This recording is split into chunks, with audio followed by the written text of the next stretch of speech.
After discovering she inherited $500 million, Melissa realized her billionaire husband was plotting to have her institutionalized to seize the funds.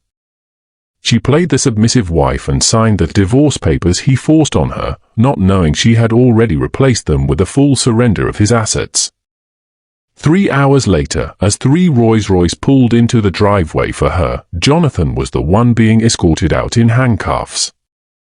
Before we go into details, click subscribe, like and comment where you're watching from. I would be glad to know this story goes as far as Canada, all of the United States of America, Australia, Africa, and even the United Kingdom. So let me know where you're listening from. Now, let's get into the story.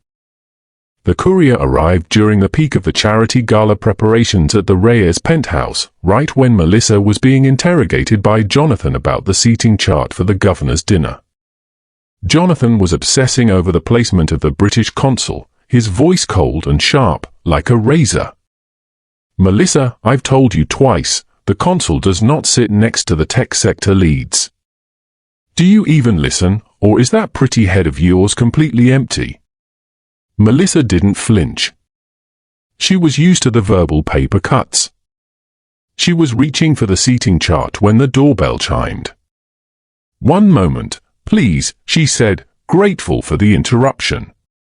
She expected another delivery of imported lilies or perhaps the jewelry Jonathan had selected for her to wear, another leash disguised as a gift.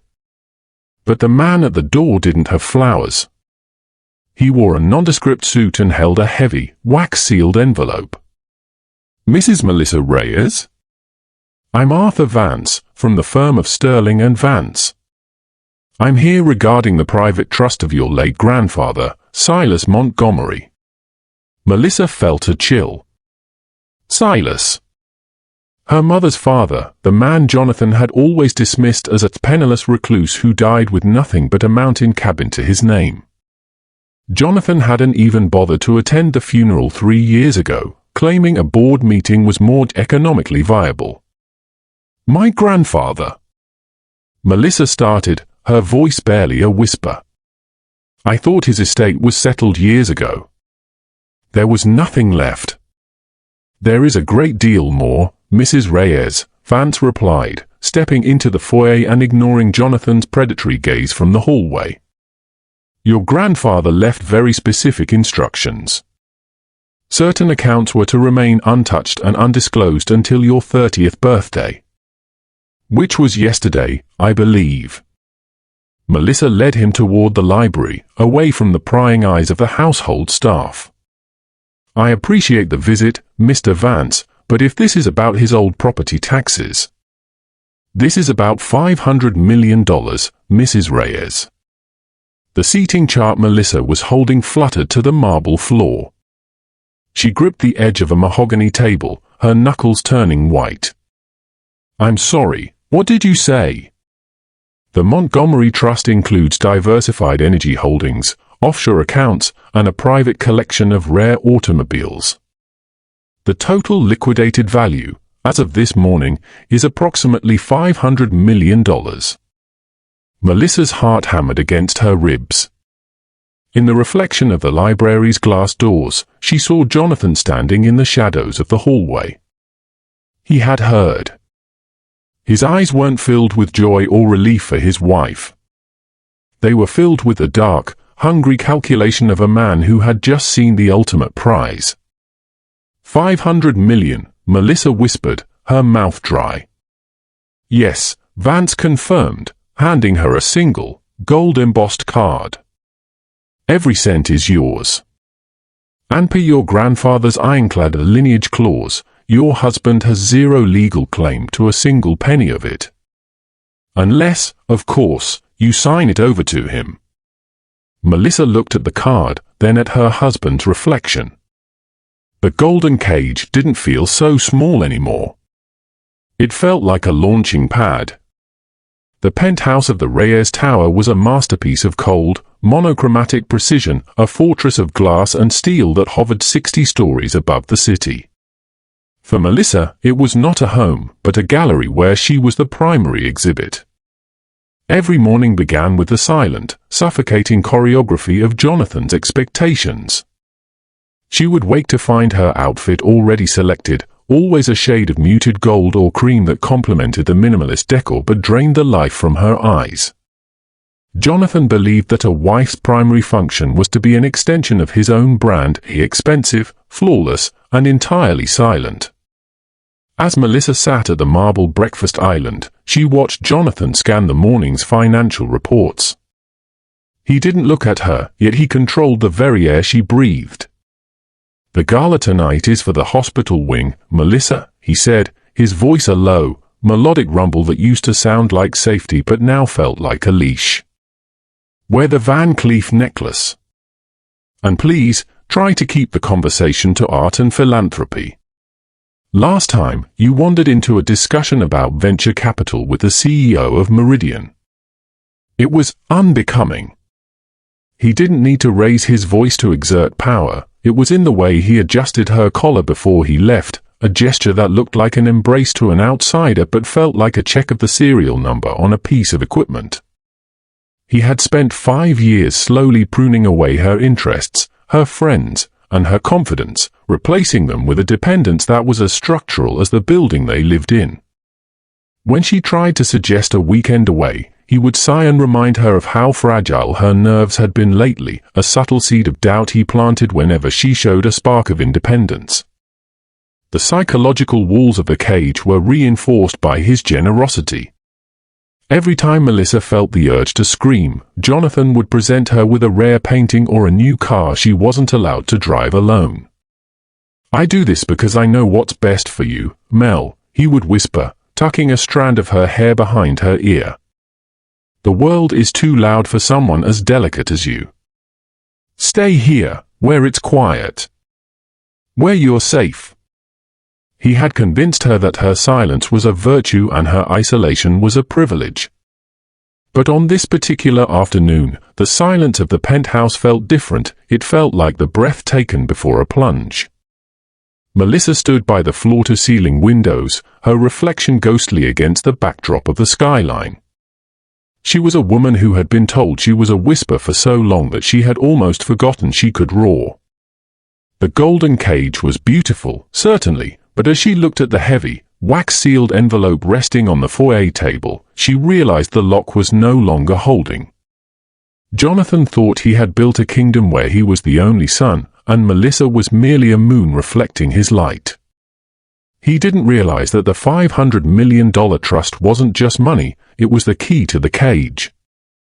As she heard the heavy thud of the door indicating his return from the office, Melissa didn't flinch. She straightened her spine, smoothed the silk of her gold dress, and prepared to play the part of the submissive wife one last time. The power shift had already begun, and for the first time in 5 years, the air in the penthouse didn't feel thin. It felt electric. The heavy, cream-colored envelope sat on the mahogany desk in the library, its weight seemingly pulling the room's gravity toward it. Melissa stared at it, her fingers tracing the embossed seal of Sterling and Vance. Behind her, she could hear the rhythmic click of Jonathan's designer Oxfords on the marble floor. He entered the room without knocking, a habit born of the belief that there was no space in this penthouse that didn't belong to him. He was still in his charcoal suit, the perfect image of corporate dominance, his eyes immediately landing on the document in her hand with the sharp focus of a hawk spotting movement in the grass. "What's that?" Jonathan asked, his voice casual but laced with the expectation of an immediate answer. He didn't wait for her to speak, he simply reached out and took the envelope from her fingers, a small but practiced violation of her autonomy. Melissa watched him, her heart thundering against her ribs, but she kept her face as still as the statues in the hallway. She watched the transition of his features, the initial dismissive boredom, the slight furrow of his brow as he read the firm's name, and then the sudden, rigid stillness of his entire body as his eyes tore through the first page of the legal notice. The silence that followed was thick enough to choke. Jonathan's hand tightened on the paper, the expensive parchment crinkling under his grip. For the first time in their marriage, Melissa saw a flicker of something that wasn't calculated confidence in his eyes. It was shock, followed rapidly by a cold, glittering greed. He looked at the figure, $500 million, and then looked at Melissa as if seeing her for the very first time. Not as a wife, but as a resource he hadn't fully tapped. "Your grandfather," Jonathan whispered, his voice sounding hollow against the library's high ceilings. "Silas Montgomery?" The man who lived in a cabin in the woods had $500 million sitting in a dormant trust. He gave a short, jagged laugh, pacing the length of the Persian rug. "This changes everything, Mel. Do you realize what this does for our liquidity? We can bridge the gap on the Meridian merger without the external investors. We won't have to answer to the board anymore." Melissa stood perfectly still, watching him build a future for himself using her name. He hadn't said your money, he had said our liquidity. He was already absorbing her inheritance into his empire before she had even processed the reality of it. But as he spoke, Melissa did the math in her head. Jonathan's net worth was tied up in volatile stock, real estate debt, and complex corporate structures. His actual liquid assets, the cash he could touch tomorrow, paled in comparison to the figure on that paper. For 5 years, he had treated her like a dependent, a beautiful charity case he had rescued from a middle-class life. Now, the realization hit her like a physical blow. She wasn't just his equal. She was his superior. She was wealthier than the man who had spent half a decade telling her she was nothing without him. Vance mentioned a lineage clause, Melissa said softly, her voice cutting through his frantic planning. Jonathan stopped pacing. He turned to her, his eyes narrowing into slits. The warmth of the miracle had vanished, replaced by the predator's instinct to secure the perimeter. "Legalese, Melissa. Don't worry about the fine print," he said, stepping closer until he was looming over her, trying to use his physical height to re-establish the old order. "I'll have Marcus look at it in the morning. We'll move the funds into a joint management account. It's too much for you to handle alone. You've never even balanced a corporate ledger." He reached out to pat her cheek, a condescending gesture he used to signal the end of a conversation. But this time, Melissa didn't lean into his touch. She didn't look down at the floor. She looked him directly in the eyes, seeing the desperation lurking beneath his polished exterior. She realized then that his power was a performance, and she had just been handed the means to end the show. The $500 million wasn't just a number, it was the sound of the cage door swinging wide open. The atmosphere in the library shifted from thick tension to a predatory chill as Jonathan gripped the Montgomery Trust documents. The polished facade of the refined billionaire, the one the world saw on the covers of business magazines, began to crack and peel away like old paint. He didn't offer a celebratory hug or a word of shared excitement. Instead, he moved to the mahogany desk and began frantically flipping through the pages, his breath coming in short, jagged bursts. He wasn't looking for her grandfather's legacy, he was looking for a loophole. The lineage clause, Jonathan hissed, the word sounding like a curse. He slammed his palm against the desk, the sound echoing through the room like a gunshot. Silas was a senile old fool. He thinks he can lock me out of my own wife's estate? This is my house, Melissa. My name is on the tower. Everything under this roof belongs to the Reyes legacy, including you. He turned to her, and for the first time, the loving husband mask was completely gone.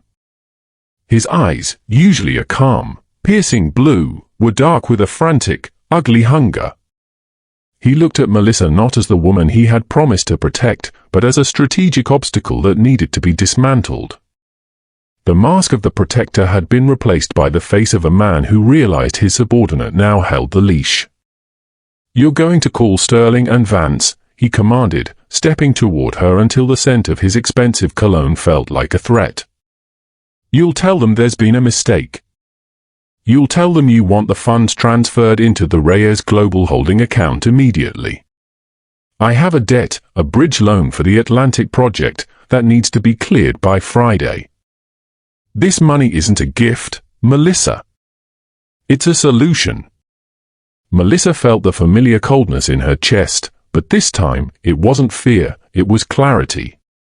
She watched his hand shake slightly as he held the papers. He was drowning in his own ambition, and he viewed her inheritance as a life raft he intended to steal. When she didn't immediately reach for the phone, his expression twisted into something monstrous. He grabbed her arm, his grip far tighter than it had ever been, the gentle control he usually exerted finally giving way to raw, physical intimidation. "Don't you dare get ideas, Melissa," he growled, his face inches from hers. "You are a trophy. You are a social asset. You don't have the mind for this kind of wealth. If you try to fight me on this, I will make your life a living hell. I'll have the doctors back in here by morning. We'll talk about those exhaustion spells you've been having. We'll talk about how you're clearly not fit to manage your own affairs." The threat was explicit. He was ready to use her own health, her own reputation, and his vast influence to bury her if she didn't hand over the keys to her kingdom. He wasn't just a controlling husband anymore, he was a predator who had caught the scent of blood, or in this case, gold. The monster was finally out of the shadows, and as Jonathan glared at her, expecting her to crumble as she always did, he didn't notice the way her eyes remained level and cold. He had shown his hand too early, and in his desperation to remain the master of the house, he had forgotten that the person who owns the house can also be the one to change the locks. The atmosphere in the penthouse turned clinical and suffocating within 48 hours of the discovery. Jonathan no longer shouted, instead, he adopted a tone of terrifying, soft-spoken concern that was far more lethal. He began moving through the rooms like a ghost, whispering to the staff and glancing at Melissa with a performative pity that made her skin crawl. Every time she spoke, he would sigh, turn to whoever was in the room, and murmur, "She's having one of her episodes again." The stress of the inheritance is simply too much for her fragile constitution. By the third day, the medical appointments began. Jonathan didn't ask her to see a doctor, he summoned them. Dr. Aries, a man with a cold, unblinking stare who had been on the Reyes global payroll for years, arrived at the penthouse under the guise of a routine checkup. Melissa sat on the edge of the velvet sofa while Jonathan stood behind her, his hands heavy on her shoulders, a gesture that looked like support to the doctor but felt like a physical warning to her. "She's been experiencing delusions of grandeur, Doctor," Jonathan said, his voice smooth as silk. "She's talking about managing high-level trusts, even making threats. I'm worried she's lost touch with the reality of her limitations." He looked down at Melissa, a twisted smile playing on his lips. "You remember what happened this morning, don't you, Mel? You forgot you'd already had breakfast. You were wandering the halls, looking quite lost." It was a lie, a blatant, calculated fabrication, but as Melissa opened her mouth to protest, she saw the way Dr. Aries was already scribbling notes. Jonathan was building a paper trail, a digital and physical record of her supposed mental decline. Every time she tried to defend herself, he would gently hush her, telling her to rest her mind and not overtax herself. He was slowly erasing her voice, replacing her truth with a medical narrative designed to strip her of her legal personhood.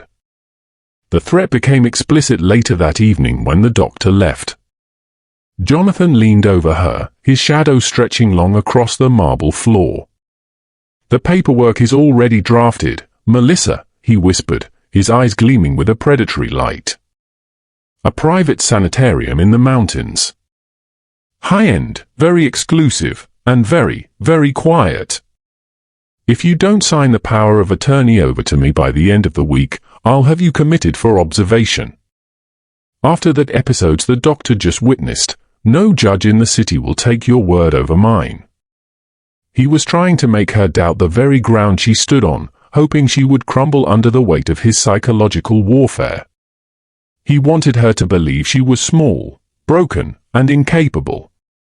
But as Jonathan walked away, convinced he had broken her spirit, Melissa felt a cold, sharp blade of resolve harden in her chest. He thought he was gaslighting a victim into submission, but he was actually training a survivor. Behind her mask of fragile compliance, she began to realize that if Jonathan wanted to play with the idea of reality, she was more than happy to show him how quickly his own world could disappear. Melissa played her part with the chilling precision of a seasoned actress, allowing her shoulders to slump and her gaze to remain vacant whenever Jonathan entered the room. She let him believe the gaslighting was working, that she was drowning in the fragility he had manufactured for her. But while Jonathan spent his afternoons at the club bragging to his associates about the unfortunate health crisis his wife was facing, Melissa was waging a silent war from the master suite. Using a secondary, encrypted laptop and the private lines established by Arthur Vance, she began to move the Montgomery millions with the stealth of a ghost. The strategy was a surgical strike. She didn't buy large, headline-grabbing blocks of Reyes Global stock that would alert the SEC or Jonathan's internal compliance team. Instead, she funneled the capital through 7 distinct shell corporations, each named after the obscure wildflowers that grew near her grandfather's mountain cabin: Lupine Holdings, Bluebell Capital, and Yarrow Ventures. These entities began sweeping up broken lots of shares from disillusioned investors and institutional sellers who were quietly worried about Jonathan's erratic behavior and the rumors of his mounting personal debt. In the boardroom, Jonathan remained oblivious to the shifting tide. He sat at the head of the mahogany table, looking out over the city he thought he owned, unaware that the quiet woman he had threatened with a sanitarium was slowly becoming his largest shareholder. Every time he authorized a buyback to bolster the stock price, he was unknowingly selling more of his soul to Melissa. She watched the ticker symbols on her screen like a predator watching a target walk into a snare. The irony was delicious. Jonathan was using his own corporate power to try and protect his empire, while Melissa was using the very wealth he coveted to dismantle it piece by piece from the inside out. By the end of the week, Melissa held a 15% stake in Reyes Global, not enough to take over yet, but more than enough to block any major motions Jonathan intended to pass at the upcoming quarterly meeting.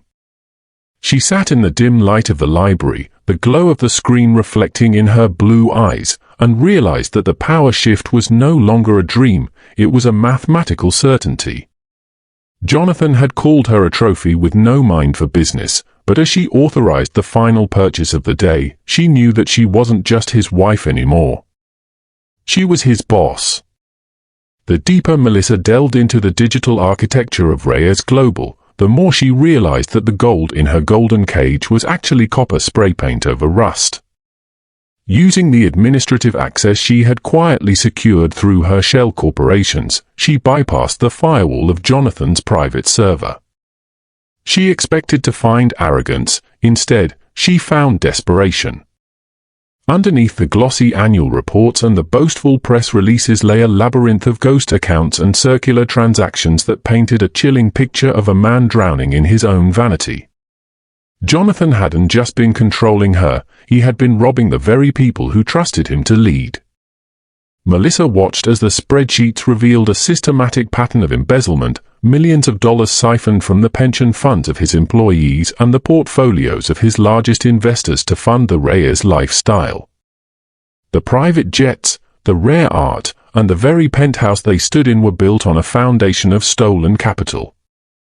He was using the company as a personal piggy bank to cover the massive losses from a series of disastrous offshore gambles he had hidden from the board. As she scrolled through the forged signatures and the backdated wires, the weight of his hypocrisy hit her with a cold, visceral force. This was the man who had dared to call her delicate and unfit to manage a trust. This was the man who had threatened to lock her away for losing touch with reality, while he was living a lie so profound it bordered on the pathological. The paper trail wasn't just evidence of a crime, it was the final nail in the coffin of her guilt. She realized that Jonathan didn't just want her inheritance to expand his empire, he needed it to avoid a federal prison cell. Melissa sat in the dark of the library, the blue light of the monitor reflecting in her eyes like ice. She didn't feel the fear that had defined her for 5 years. She felt the calm, clinical detachment of a surgeon about to perform a necessary extraction. She carefully began downloading the files, creating 3 encrypted backups of every ledger, every email, and every fraudulent wire transfer. She was no longer just a wife looking for an exit. She was the bearer of a truth that would incinerate the Reyes name forever. The predator thought he was closing in on his prey, but as Melissa closed her laptop, she knew the hunt was already over. The grand ballroom of the Starlight Plaza was a sea of shimmering silk and sharp tuxedos, a place where the city's elite gathered to worship at the altar of excess. Jonathan moved through the crowd like a king returning to his throne, his hand clamped firmly onto Melissa's waist in a gesture that appeared possessive to the cameras but felt like a vice to her. He had forced her into a gown of liquid gold, the very color of the inheritance he intended to seize, and dripping in diamonds he had likely bought with stolen investor funds. Every time a photographer's flash went off, Jonathan's smile widened, a practiced, predatory baring of teeth. "Keep your head up, Melissa," he hissed under his breath, his lips barely moving as they paused for a local society reporter. "Smile. You look beautiful and just the right amount of fragile. Remember what we discussed. If anyone asks about your future plans, you tell them you're taking a long sabbatical for your health." Melissa felt the weight of the encrypted drive hidden in her silk clutch, a tiny piece of plastic that held the power to vaporize every person in this room. She didn't argue. She leaned into him, playing the role of the devoted, slightly overwhelmed wife, her eyes wide and searching. She watched as Jonathan shook hands with the very board members he was defrauding, laughing at their jokes while mentally calculating how many of their millions were currently sitting in his offshore accounts. The hypocrisy was so thick it was almost suffocating, a private war raging beneath the veneer of public perfection. The tension reached its breaking point during the keynote toast. As the champagne flowed and the governor praised Jonathan for his visionary leadership, Jonathan leaned in close to Melissa, his voice a dark, jagged whisper against her ear. "The papers are at the house, Mel. Marcus is waiting. We're going straight from here to sign the transfer. No more games. You're going to be a very quiet, very wealthy woman in a very nice room in the mountains, and I'm going to save this company." He thought he had won. He thought the setting, the crowd, and the pressure of their public image had finally broken her. But as the applause roared through the ballroom, Melissa didn't shrink. She pulled back just enough to look him in the eye, her blue gaze no longer vacant but terrifyingly sharp. Under the blinding glare of a dozen camera flashes, she didn't see a king, she saw a desperate, small man standing on the edge of a precipice. "You're right, Jonathan," she whispered back, her voice steady enough to make him flinch. "This night is about a legacy. But it's not yours." She turned away from him before he could respond, moving toward the stage where the technicians were managing the digital displays. Jonathan started to reach for her, his face contorting into a mask of sudden, panicked rage, but he was intercepted by a group of investors eager for a word. He was trapped by the very celebrity he had cultivated, forced to watch as his trophy wife walked toward the heart of his empire with a calm, lethal grace. The private war was over, the public execution was about to begin. Melissa moved with a chilling, fluid grace toward the technician's booth at the side of the stage, her gold gown shimmering under the spotlights like armor. Behind her, Jonathan was still trapped in a circle of sycophants, his eyes darting toward her with a mixture of confusion and burgeoning terror.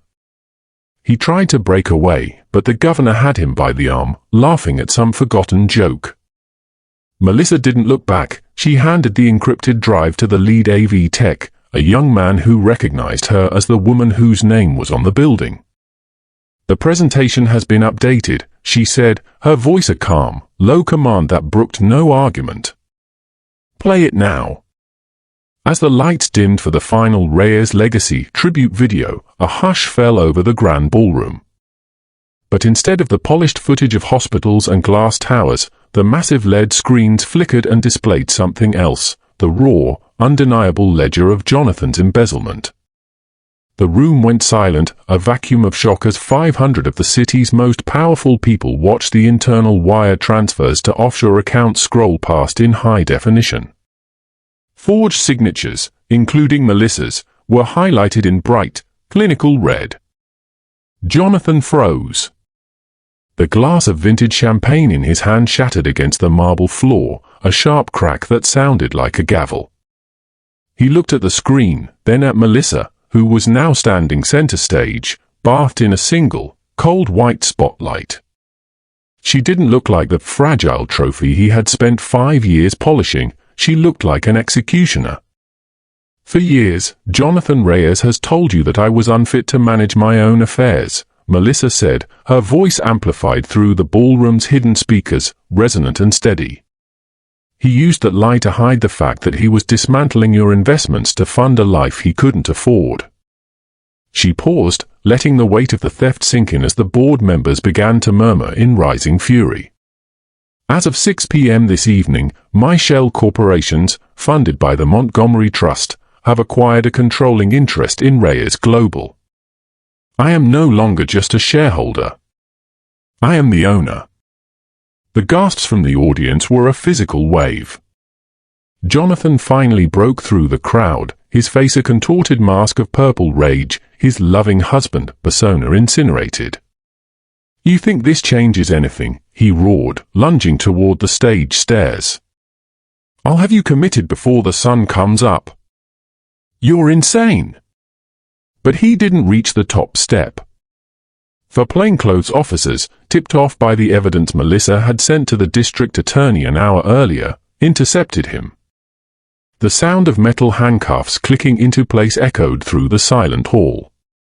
Melissa stood at the edge of the stage, looking down at the man who had tried to erase her. She didn't feel pity, she felt a profound, exhilarating vacuum where her fear used to be. As Jonathan was dragged away, screaming about his lawyers and his legacy, Melissa looked out at the sea of cameras and flashes. She reached up and unclasped the heavy Van Cleef necklace, the one he had chosen to mark her as his property, and let it fall to the stage floor. It was that she won a moment the image had promised. She wasn't just surviving the takeover, she was the one leading it.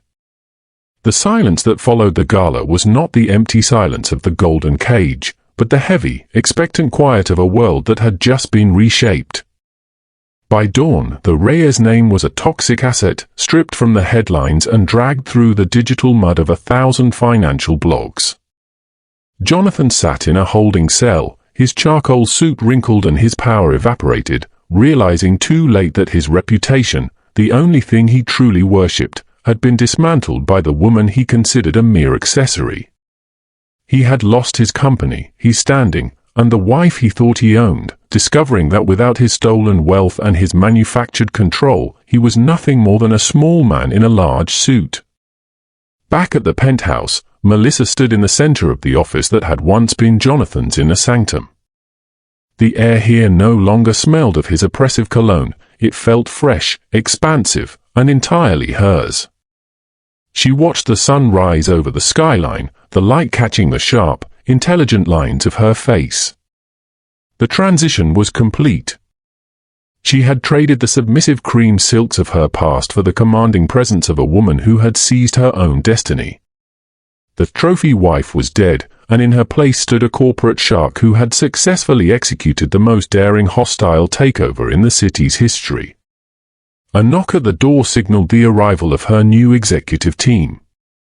As the cameras for a major financial news network were positioned to capture her first official statement as chairperson, Melissa didn't look for approval or validation. She looked directly into the lens, her gaze a striking blend of icy resolve and triumph. She was the new queen of the city, not by marriage or by permission, but by conquest. The $500 million had been the spark, but her own brilliance had been the fuel. As the red light on the camera flickered to life, she offered a small, knowing smile. The game was over, and the power shift was absolute. The end. Thank you for watching this story to the end. If you enjoyed this story, you will surely love the next one.